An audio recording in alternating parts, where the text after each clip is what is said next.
Before we begin, I must say that all of this was done on the Stoneworks Minecraft server, a hub for world building, role players, and lore writers, launched by my man Stony in around September of last year.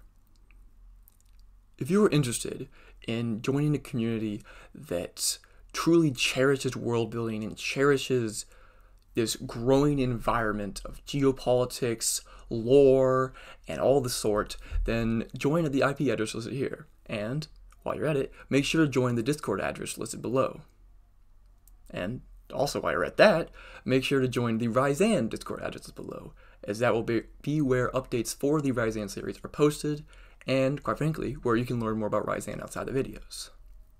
Also, I just want to say, while I was recording the audio for this, I was a little sick, and thus I am sorry if it comes across a little off. With that being said, I hope you all enjoy the video. What makes a nation? Is it its people, its history, its interactions with others, a large standing army, enforceable borders?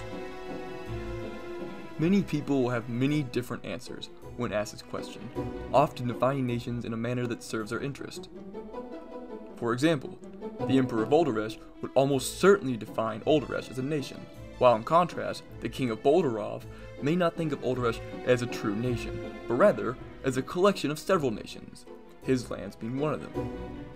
One of Rathnir's greatest scholars, Athas the Traveler, defines a nation as a society in which numerous individuals congregate under a common collected culture and history. And for our purposes, this may be one of the most useful definitions, if a little too inclusive. That will be the goal of this series, to determine what truly constitutes a nation. Some may not see this as a particularly important question, or rather, as a question with a very obvious answer.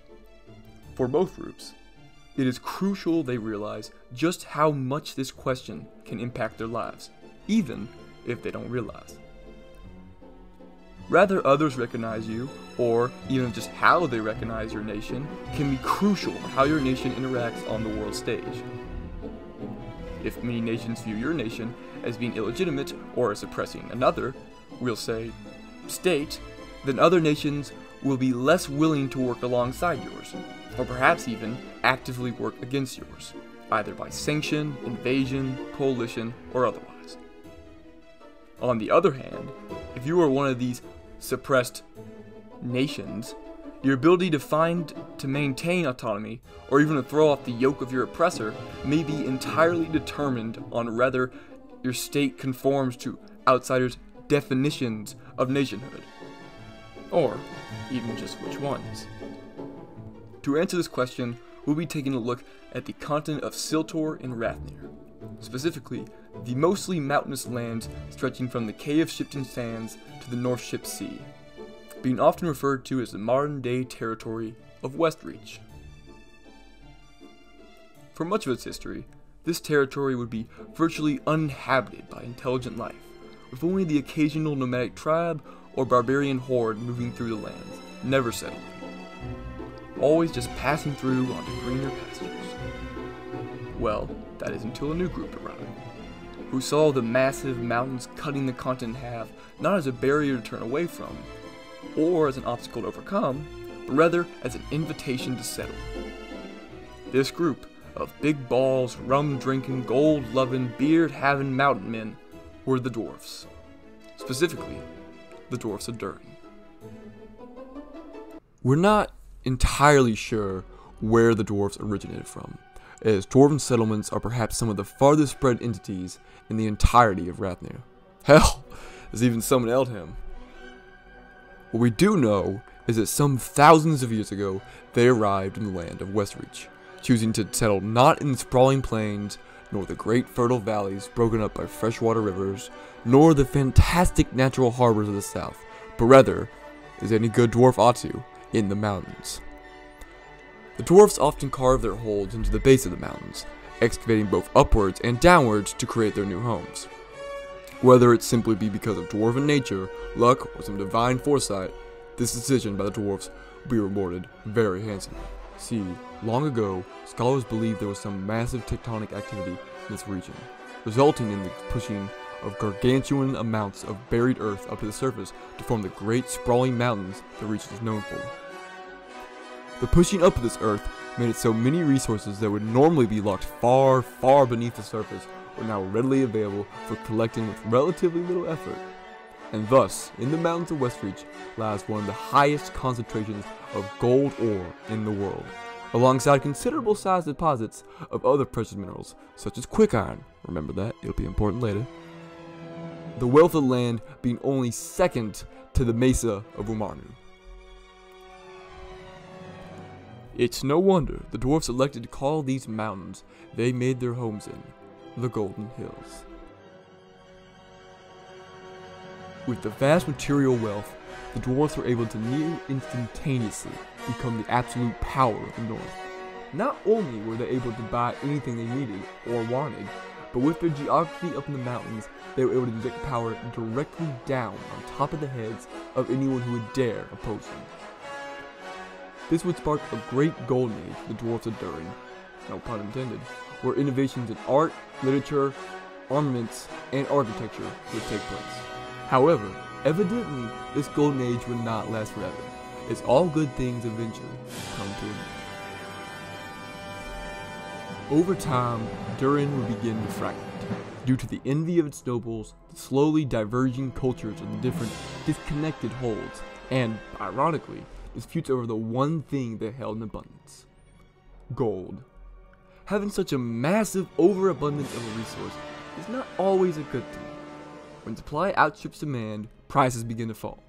Furthermore, when that resource itself is a currency, having more and more of it results in inflation. And lots of it.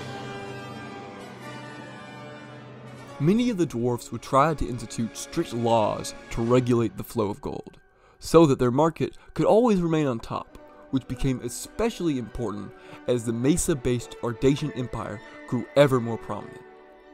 However, these efforts to restrict the flow of gold would, more often than not, fall on deaf ears, especially when it came to the dwarven kings. Because of all of this, dissent began to climb.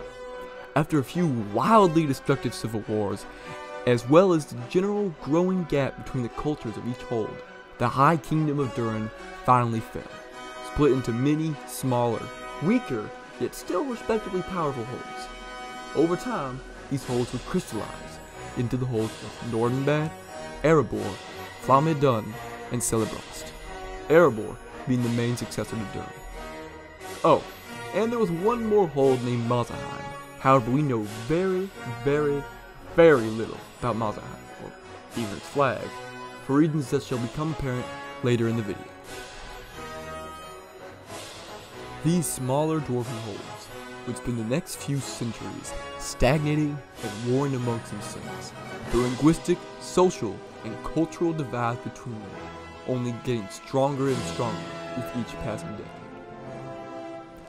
Despite this, it's important to address a common misconception about this era, that being the idea that the dwarven holds were, by this point, the pathetic squabbling shells of a once great empire. To the contrary, each of the holds, individually, while certainly not on the level of the power and prestige the High Kingdom was, still wielded mass wealth, great technological advancement, and strong societal institutions. Not to mention the pre-existing geographical advantages of the land that they still held, making them impenetrable to attack. All of this is evident by the fact that during this period, in spite of the numerous wars waged against one another, none of the holds actually fell during this period, instead only taking small territorial concessions or, more often than not, tools and money from the defeated. The balance of powers between these holds was simply too cruel. Well, that is until...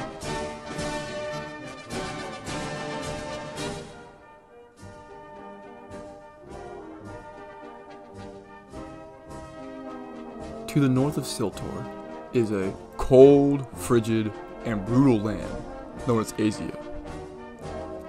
While we know exceedingly little about the present state of this continent, we do actually know a healthy bit about the political and societal ecosystem of the land about 1200 years ago.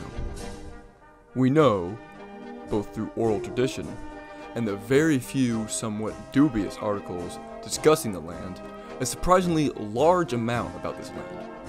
For centuries, this land was an absolute battleground between warring pagan tribes of humans, each vying for dominance in their respective region. The majority of these peoples, whom we presently refer to as the Brothian tribes, were fair-skinned, dark-haired peoples living in small villages and believed in various amalgamations of paganistic pantheons and animist spirits.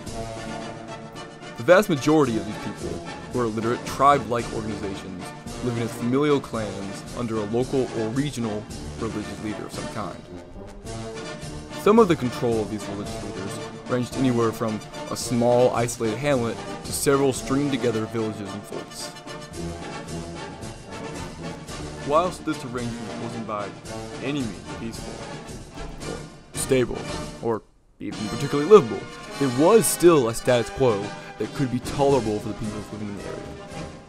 Life was brutal, but still capable of relative prosperity, at least for what constituted prosperity in that setting. However, come 1080 BSS, that would all change, as something irreversibly cataclysmic occurred. Something so incredibly disastrous for the lives of the Brothian people groups that, not particularly livable, became practically inhospitable to terrestrial life, with only slight exaggeration. The most astonishing thing? We don't actually know what it was. One would think an event of such catastrophic magnitude would be recorded by some means or another. However, that whole vast majority illiterate thing made this documentation rather difficult. That being said, there are certainly a fair bit of accounts and stories from or near of that time. But that's just a problem. Despite some of these stories being dated back to the actual time of the catastrophe, some of them are very, very conflicting on exactly what the catastrophe was. Due to this, we will briefly talk about three of the most popular theories, their validity, and then move on to the point of this whole exercise. There are many folktales in both RYZAN and Ulthiec societies about a great apocalyptic-sized army sweeping through their homeland, with black beady eyes, green skin, and fangs, ransacking towns and overwhelming even the strongest of local armies. This theory is supported by the hatred in RYZAN society towards both orcs and goblins, as well as the many Ulthiec crusades against the orcs of Fish Isles. We'll talk about that later. Additionally, this theory is supported by the mere presence of orcs on Fish Isle, whom themselves are not believed to have originated from that land. In hilarious contrast to the small-statured goblins of the first theory, this theory states that it was, while still an apocalyptic invasion, not the goblins or orcs doing this invasion, but instead giants. These giants were called the Milzi, and they, while not your typical image of a 10-story tall, rags-wearing savage, was still certainly a force to be reckoned with. This theory primarily comes from a sect of Ulthiec scholars, as well as Bardonian scholars, making it perhaps the most credible theory on here, as among the other Brothian tribes, the Ulthiacs were perhaps the most characteristically civilized, certainly having the highest number of literates. However, another part of this theory is the belief that many of the inhabitants of present-day Norththorn and Andorn regions are themselves descendants from the Milzi giants, which, whilst there is at least a little merit to this theory, does highly conflict with the accounts and documents of these groups. Not to mention, this part of the theory states that the Milzi migrated southwards, as well, after the Brothians, which, well, may seem plausible. The very simple fact is, well, imagine a giant in a boat. Yeah, not really, feasible. The final theory, at least of the main three, is perhaps the simplest. A massive, destructive, and sudden ecological disaster. Some believe this was perhaps a gargantuan volcanic eruption, or a sudden catastrophic collapse in the ecosystem, brought on by overhunting of secondary consumers, such as foxes, wolves, and bears, resulting in the overpopulation of primary consumers, such as rabbits and deer, which, once they ate all their food in the wild, went into human settlements and ate up their entire fields, leading to perhaps the single biggest famine in all of recorded history. Which, as bad as the stability of Asia already was, would make things just that much worse. Somewhat surprisingly, despite it being the simplest explanation, there isn't a lot of evidence for this, other than stories of a great hunger and strong values of fasting and temperance present in Brothian descendant societies today. However, if one is to follow Occam's razor, the simplest solution is often the correct one. Of course, it's also entirely possible that all three of these theories are correct, at least in their primary aspects. These theories are actually fairly capable of existing with one another, but whatever. The point of that long side tangent is to say, whether it be goblins, giants, or gophers, Asia was simply no longer capable of supporting the Brothians' continued presence. So, what do you do when your neighborhood becomes a famine-stricken, apocalyptic hellhole? Why, get the hell out of there, of course. And that's exactly what the Brothians would do. About 20 years before the cataclysm was rumored to have occurred, a relatively powerful, yet unknown Brothian tribe would migrate southwards, having been told of a promised land to the south, and being led to it by their god. This fairly small, unknown tribe was called the Bardonians.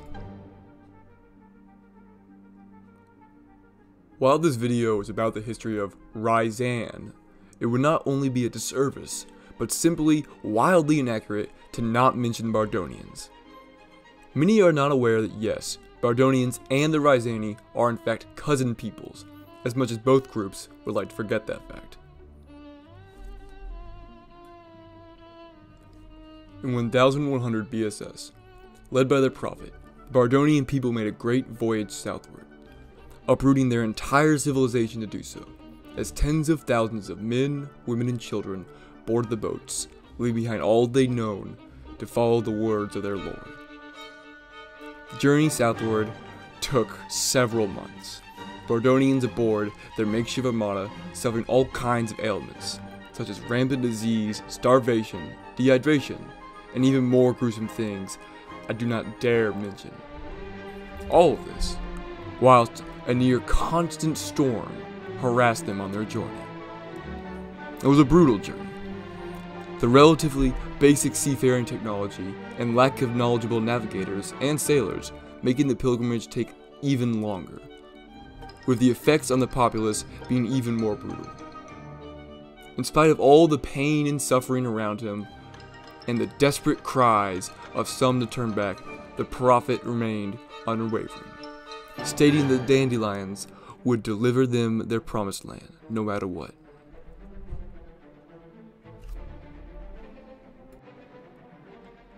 Many people would lose their faith. Some sections of the Bardonian flotilla committing mutiny and sailing off to their unknown fates. Finally, though, the storm clouds broke and the sun shone through, with it coming the phrase all men and women have been praying to hear throughout their journey: Land ahoy.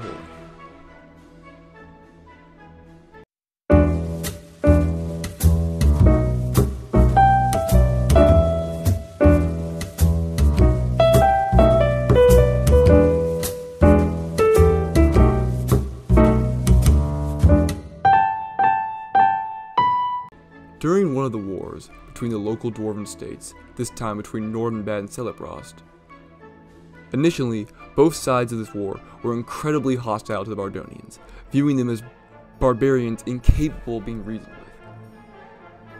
However, as the war continued its inevitable standstill, the dwarven hold became more negotiable to the idea of perhaps making a deal with the supposed barbarians. After a quick bidding war between the two sides, Celebrast won out, promising to the Bardonians, in return for their service on the frontier in a full-scale assault on Nordenbad's hold, safe passage to the newly subjugated lands of Nordenbad, and a map guide to guide their way eastward. The Bardonians readily accepted this deal, and after fighting alongside Celebrast and due in no small amount to their own military might, conclusively won the fight. So much so that this war, for the first time in many centuries, would be one of the few wars that actually had fairly significant consequences, resulting in the loss of massive sums of hunting grounds to Celebrast, and the division of Dordenbad into two separate holds, under the twin rulers Ein Frosted and Dar Frosted. Celebrast was so impressed, in fact, that they would reward the Bardonians with a few tokens of their favor. Those being some tomes describing more advanced metallurgy, still fairly basic to the Dwarven holds, but for Bardonians, this was practically a novel on Einstein's theory of relativity, as well as 5 sets of incredibly high-quality Dwarven armor, tailored custom for the Prophet and his 4 greatest warriors. Now, whilst this may seem like a fairly dismissible act in the common person's eyes, it is imperative how incredibly rare such an occurrence like this was to happen. Knowledge sharing outside the holds being widely regarded as incredibly taboo, not to mention, whilst the holds made much of their money selling weapons and armor, they were very rarely caught selling, much less giving away, the real good stuff, which was forged out of a metal and by a process we still aren't even sure of to this day. Some scholars believe this act of charity was brought on by Celebrast's desire to rid its western lands of barbarians and bandits who, while Celebrast was unassailable to atop its mountains, certainly were still a nuisance, especially when they harassed valuable trade caravans and such. Perhaps they even hoped they would go ahead and destroy each other, removing both threats entirely. It's also entirely likely this was just a genuine act of camaraderie, hailing from respect for the Bardonian skill in combat, dwarves being rather known for such gestures. More likely than not, it is a combination of these two factors, alongside other things, such as King Fralgen's of Celebrast boastful and extravagant nature, which is a whole other, very comical story, but sadly not one for today. With their exodus out of the Golden Hills, Bardonians were free to expand westward, relatively unimpeded, squashing the aforementioned barbarians with, though struggle, still relatively. They would continue their advancement southwards, until, finally, when arriving at another coast, they found it, Dandelion. Millions of the suckers lining the coastal region, whereupon their prophet would declare they finally made it to their promised land. And whilst the going-ons and happenings of this land, both during this time and afterwards, are quite interesting in of themselves, even if we know stupidly little about it, they are not the focus of our story, at least today. We will, however, return to Bardonia to check in on them, as they will continue to remain relevant to the story of RYZAN and its people. When the Bardonians made it to their promised land, they sent news northwards, so as to inform the various Bardonians that had established settlements along the route that the brothers were not just alive and well, but in the promised land. Their great journey was over. Through means we're not really sure, this declaration of the Bardonians made it back home to Asia, in the forms of whispers and rumors by fishermen and charlatans alike. We're not actually sure if these people actually knew that the Bardonians made it, as there genuinely seems to be no possible way the information could have made it back. It seems more likely that this rumor was simply born of gossip and legend by the Brothian tribes in Asia, all of thinking that, most likely, the Bardonian tribe all died at sea on a perilous journey southwards. However, once the great catastrophe we spoke of earlier occurred, as well as intense mayhem that followed, some of those in Asia decided, rumor or not, any possibility to get away from the chaos was considerable, even if deemed a suicide mission by others. It was this panic, mixed with hope, that led the Olthiacs to follow in the footsteps of the Bardonians, and embark on the perilous journey southwards to unknown lands. After all, anything had to be better than this. The Olthiacs were not like Bardonians, or, furthermore, really any of the Brothians that we have knowledge about today. they were not barely literate, familia-based pagans, but instead a people who heavily prized the value of education and tolerance towards other races, at least by Brothian standards. Particularly, the Othniaks were some of the most advanced, navally speaking, in all of Asia, making their voyage, although still quite perilous, much less so than was for the Bardonians. They arrived in 1000 BSS, landing not too far from the location where the Bardonians touched land down on Siltor. They were baffled to see that, holy shit, land actually did exist outside of Asia. And lots of it. The Othniaks assumed, if there was any land, it would have been small islands, scattered around an endless, cold, unforgiving sea. Imagine their surprise when the land they arrived on was not only not a small isle, but stretched as far as the eyes could see. Their coastal mappers finding that, well, it was too big for them to map with the supplies they had on hand. Not only that, but this land wasn't a frozen hold with sparse plant life dotting out through the snow, but a, relatively speaking, temperate Greenland, with, while still a chill in the air, incredibly abundant and a healthy ecosystem. This revelation stunned the Othniaks, who set about immediately at exploring and settling this strange new landmass. Although, nearly as soon as they began their expansion, they met a rather large obstacle.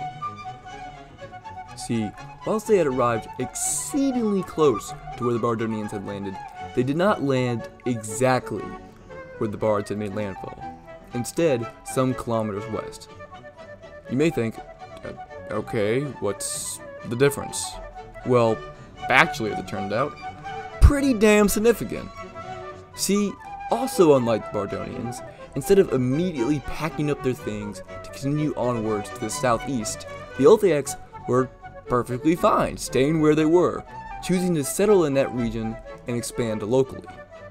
Because of this, they, within a few years of arrival, came into harsh conflict with the natives of this land, whomst lands they had really just barely settled in. Remember earlier when I said the Dwarven holds were split among 5 primary holds, Nordenbad, Erebor, Flamadun, Celebrast, and then that last one that we know literally almost nothing about, save its name, Mazahheim? Yeah, well that's coincidentally, that's the hold whose lands they had settled in. And we're now actively trying to expand in, despite all the people already living there. Initially, the two sides managed to strike a treaty, allowing the Othniaks to maintain the land they already had, so long as they promised not to expand any further or mine in the Golden Hills. Which, almost instantaneously, the Othniaks did both of these anyways, establishing small towns further into Mazahheim's territory and establishing a copper mine at the base of the hills. Because of this, Mazahheim sent her armies down the mountain to eliminate this growing threat. However, they did so with the thought that this enemy would just like the Bardonians, a, though mighty enemy in combat tradition, comparatively primitive in their technology. It's also important to remember that when the Bardonians arrived in Siltor, they did so a brutalized and battered group, having lost tens of thousands to the voyage alone, and many of the rest being ill or starving. That is why, when they came upon the walled settlements of the Othniaks, they were surprised to find thousands of able-bodied men ready to resist them. Men who, instead of relying on the skill of the individuals, utilize sophisticated battle tactics, alongside gear that, while was nowhere near the level of the Dwarven armaments, still far superior to what the Dwarves were expecting. As a result, at the Battle of Ginken Bay, the Dwarven army was absolutely soundly defeated, at which point they made the most significant decision to why we know nothing but the name of Mazahheim today. In instead of retreating westward, back up the mountains, to utilize their defensive advantage, they instead were routed eastwards, away from the mountains. With this, the Orthodox sprang into action. Although living in the mountains gives a massive advantage to any and all defensive battles, the thing is, you still need men to utilize that defensive advantage. Otherwise, it's little more than just a large inconvenience to your attacker.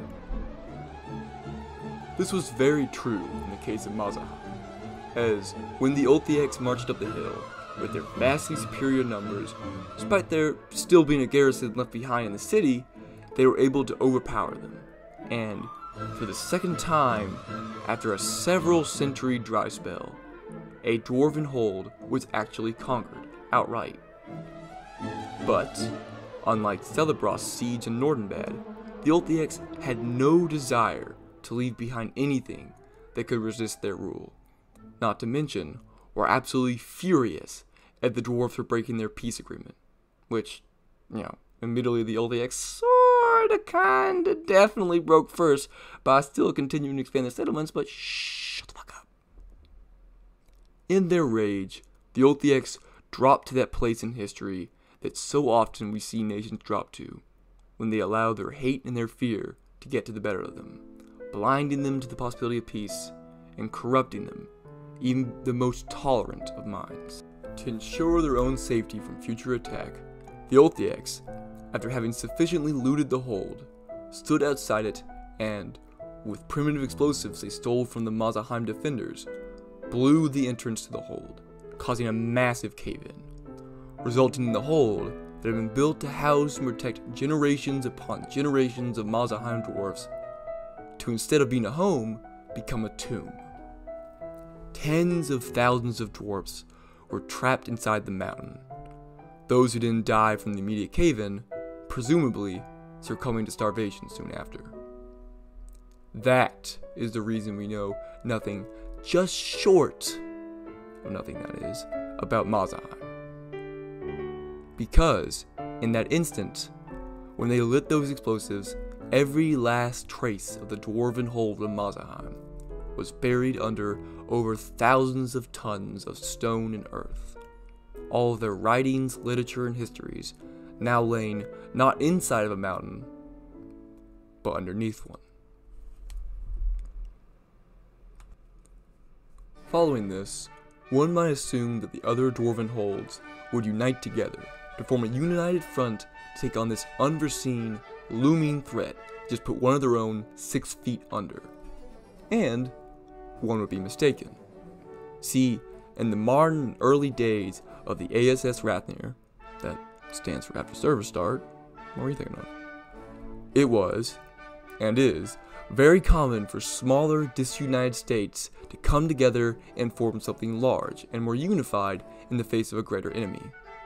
As was seen with more centralized models, such as Olderesh, the Siberian Medea, and Aldavir, as well as more loosely united ones, such as seen with the VAWR, Crescent Concordant, and Coalitions 1, 2, and 3. But, what many fail to realize is this is a relatively new phenomenon. For most of history, that sense of cooperation for a common goal didn't really exist, even if that common goal was their own self-preservation. For states to come together, it either had to be by marriage of royal families, some form of trickery/usurpation, or just outright conquest. Chances were, if you came to the table preaching about uniting for the common good of your peoples, you were probably planning to stab whoever sat on the other side of that table. And, controversially, they were already planning on stabbing you, knowing this had to be some form of trick. Clearly, this had to be some form of trick, as after all, who the hell cares about what's good for the people? P.U. This was only amplified when the people you would unify with had been your enemies for centuries. Of course the dwarfs worried about the rising star that was the Orthodox, and certainly they were disgusted and appalled at the fate that had befallen their dwarven brethren. But if you really thought they were about to ally with those buck-toothed coal sniffers in Flamadan over some jumpstart barbarians who got lucky, you're out of your fucking mind. Sorry. For now, though, the dwarves would be safe, as, unlike the Bardonians, the Ulthiacs did not migrate to Siltor as a united people. Rather, they migrated as several disparate, disunited tribes, and, upon their conquest in Mazahan, this didn't change. Instead, they spent the next 147 years spreading across the northern portion of that region, and into the mountains once occupied by Mazahan. During this time, division actually increased amongst the different Ulthiac tribes, as, whilst one ruler may conquer or settle vast portions of land, once he died, these lands would be scattered to the winds due to a little something called Gavel-Kind succession. Those who've played any of the Crusader King's titles are probably pretty familiar with this term, but for those who are not aware, this is Gavel-Kind succession. And it played out in the Ulthiacs a little something like this. A king, after having conquered vast portions of the Ulthiac lands, would upon his death divvy his land amongst all his heirs, roughly equal, with the only preference being that the eldest son would inherit the primary lands and holdings of the late king.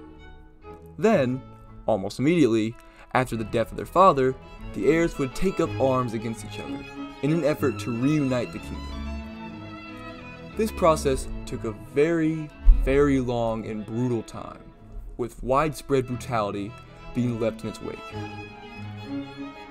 But eventually, whether it be that generation or not, the family would reunite their kingdom. At which point they had to turn around and conquer all the towns that declared independence, rebelled, or somehow slipped away during this time. This too took a very, very long and brutal time, but after many long, brutal years, they would finally be able to rule a united realm, for maybe a decade or so of prosperity before they died of old age, because unifying the realm took so damn long. At which point, the cycle would repeat all over again. Throughout the Ulthiacs' history, there were three primary unifiers, one that united all the lands of the Ulthiacs and didn't immediately collapse after a single generation. All these unifiers lived in the mountains, utilizing the same geographic advantages to project power that the dwarfs did. Additionally, these were the most developed lands in the region, as whilst the primary hold of Mazahan was buried underneath hundreds of feet of rock, the surrounding smaller villages, farms, and outposts in the mountains were not, their inhabitants being long since forced out. Additionally, while they had been mined for centuries, the Golden Hills were still pretty rich of gold, meaning these mountains towns were able to acquire vast sums of wealth. Not to mention, the Ulthiacs found something in the mines dwarves had largely seen as useless: quick iron. Quick iron is an incredibly lightweight and durable metal, and, in fact, is found almost solely in the Golden Hills, with only very, very small deposits existing elsewhere in the world, with the exception being of a considerable deposit existing in Eldham. The dwarfs didn't care about this material, since, while it's very lightweight and durable, it was incredibly heat resistant, so much so that they couldn't melt it down in a forge. The way to mold the metal was by hand, which, for complex dwarven engineering, was absolutely a no-go. In contrast, the Ulthiacs heavily utilized the material, seen as potential right away. While it can't be used to make weapons or advanced shapes, it can be molded into much more basic shapes, which the Ulthiacs did, to reinforce their famously proficient navy. Because of this, they were able to build some of the most advanced ships the world had ever seen at that point, the quick iron reinforcements being able to take on many cannon shots, allowing them absolute control over the seas they patrolled. This also made the cities that had quick iron able to rock up on the shores of those who didn't further help in helping the unification. But anyways, back to the unifiers. In around 850 BSS, Tarast would be the very first to unify all of the Othnic towns, doing so by using absolute brute force. At no point did they royal marry, vassalize, or negotiate, choosing instead to just conquer, conquer, conquer. They were able to do this because their town was descendant from the first through the breach at the Othnic invasion of Mazaheim, securing for themselves a massive cache of dwarven weaponry and gear that, even after over 100 years of wear and tear, still was in tip-top condition. Gotta love that dwarven engineering. One might wonder, how did they confront the whole kingdom shattering upon your death thing? Well, they did so rather intuitively. Firstly, they would enforce upon themselves rather severe austerity measures, only allowing themselves to have one child, whose health they would constantly watch over. Of course, medieval kings aren't exactly known for being the most, chaste of individuals, meaning that this rule was fairly often broken. What then? Did they just let their kingdom crumble? Well, no. See, a key aspect of Othnic culture that maintains this day are adventurers. Adventurers are primarily young adults who gather together in bands of 3 to 5 and go on a quest, or something of the sort. Tradition is believed to be descended from the Othnic society's intense interest in learning about the world around them, as well as those original Othnic surveyors who explored Westreach upon touching the shore.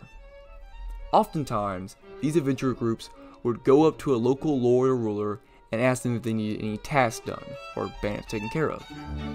This was great for the Othnic lords, as it meant they didn't have to hire or train people to do these tasks themselves, and instead be able to send off endless volunteers to do their dirty work for them.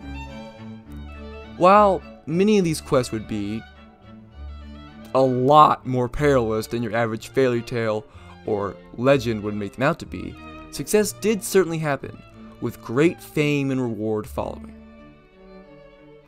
Whilst this practice began primarily as something done by the lower born or lesser nobles, the kings of Tarast fully embraced the tradition, sending off their younger children on these great quests for glory and fame, many of them ending up massacred by barbarians, orcs, or otherwise.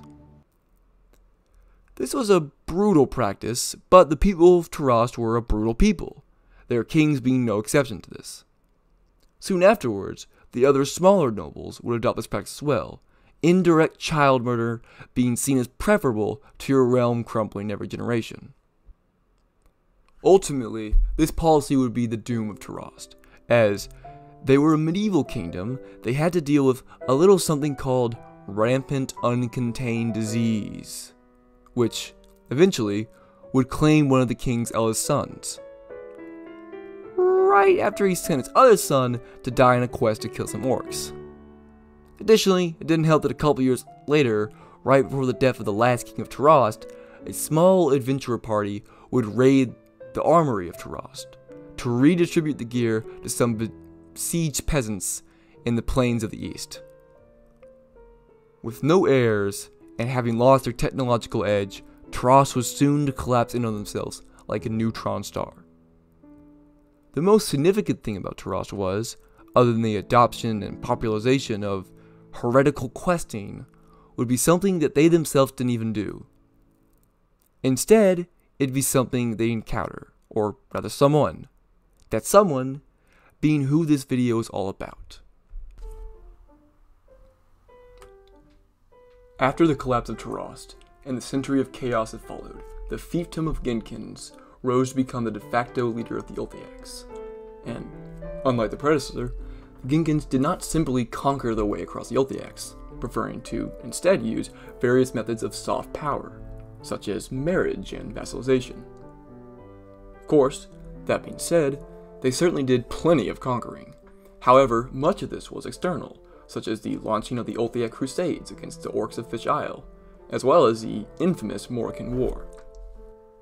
Officially, the Morrican War started when a coalition of dwarven holds united together to combat the resurgence of a united Olthiac state. And yes, I remember what I said about coming together earlier. Trust me, that still applies. Initially, the dwarves saw much success. However, their efforts were soon thwarted when, lo and behold, a member of the coalition betrayed the rest to serve his own interests. Mid-war, the hold of Nordenbad allied with the Ginkins to take territory away from their historical rivals, Celebrost, which was exactly the leverage the Ginkins needed to win the war and thus defeat the coalition.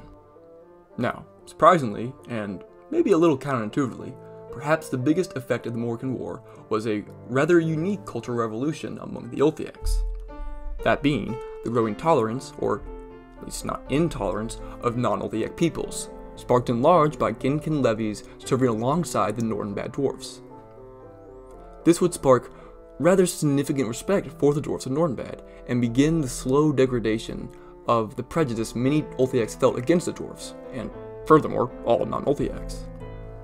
Additionally, this was helped by the fact that, quite frankly, Olthiacs often found outsiders to be much more trustful when compared to the other Olthiacs, a sentiment born from the fiefdom's centuries of chaos and backstabbing one another. Of course, this would largely matter for naught, as, after a mere 2 centuries of rule, the Ginkins too would fall to heretical questing, much as Tarast had before. And while the Ginkins would eventually recover from this, with a distant family member taking the throne, it would not make much of a difference, as, within the territory they gained from Celebros in the Morrican War, the Ginkins, finally, after nearly a millennia, found the Dandel Pass, the passage the Bardonians took through the Golden Hills to get to the other side. However, at around the same time, another group found the pass as well, from the south. These people would be the third power to unite the Olthiacs, and participate in the battle royale of northern Westreach. Coincidentally, these people also being descendants from the very ones that Tarast had turned away a few centuries ago, the RYZANs of Motonfet. And now, while I would love to get into Motonfet and how the RYZANs who were repelled by Tarast somehow made it not only into Westreach, but on the other side of the Olthiacs, sadly, I do not have the time. This concludes part 0 of the RYZAN series. Quickly, I want to thank all the people who helped me, because there were quite a lot. I went from drawing scenes, just helping me use the software, especially my man J-Ops, who did a lot of scenes for this. It'd be all those, pixely scenes I love. And then for all those interested, you can actually participate in this in yourself on the Stoneworks Minecraft server, which the IP address is right here, and the link to the Discord will be listed below. Just restating that for anyone who didn't hear it earlier. Well, with that, I hope you all like, comment, and subscribe, and I guess I'll see you in the next one. Thank you very much.